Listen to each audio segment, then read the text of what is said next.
大家好，我是老五。大锅菜是我最熟悉的一碗汤。我是一个吃南方菜长大的北方人，我家煲汤也煲饺子，因为下料足而且新鲜。走南闯北这么多年，我觉得家里的这两样最让人挂念。今天我拍一条视频，记录下我家煲汤的小窍门，分享给你们。猪肉呢带骨头，选1斤左右，用什么部位其实差别不大，我把常用的部位打在下方的信息栏。猪肉我一般是不洗的，直接冷水焯1-2分钟，去掉血沫。是否焯水呢？其实取决于你所在的地方、猪肉的品种，还有它处理的方法。如果猪肉的味道淡、血又多，那你就直接洗干净泡汤。但水开以后呢，把这个浮沫撇去，这样既能去掉血沫的味道，又不会太寡淡。我的做法呢是焯水以后把第一次的水扔掉，然后呢拿温水或者你拿冷水把这个猪肉呢给冲干净，之后呢换水再重新煲汤。准备一点配菜，切一点葱姜，什么葱都可以。我喜欢用这种不锈钢的过滤球，这样你最后喝汤的时候呢会非常过瘾。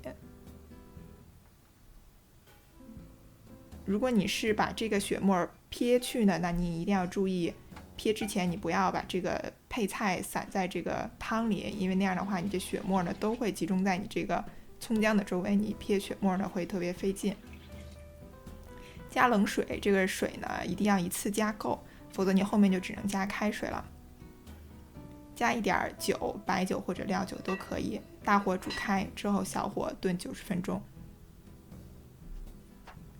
1个小时以后呢，我们来准备一点配菜。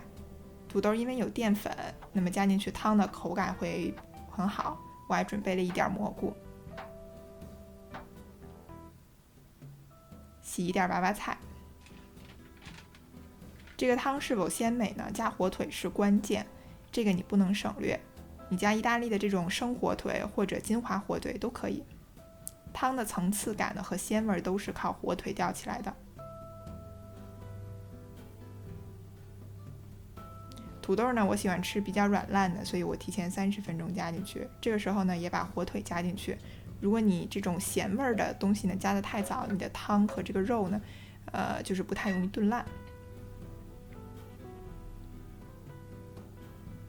出锅前10分钟呢，加娃娃菜。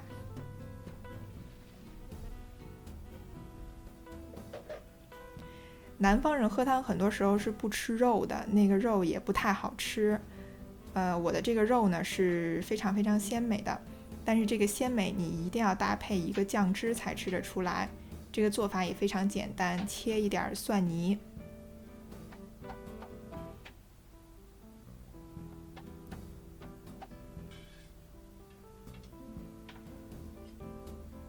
然后你把这个蒜泥呢泡在酱油或者是生抽里，泡几分钟就可以吃了。这个肉和土豆呢都可以蘸这个酱吃。最后是一个自选的小技巧，泰国人的汤里面他经常会用这个技巧，冷锅冷油炒一点蒜蓉，炒香，然后你把这个蒜蓉和这个油呢加到汤里面，会有一种特别的香味儿。最后加点盐调味儿就可以出锅啦。有肉有菜，好刷碗。我是老五，喜欢做饭，下期再见。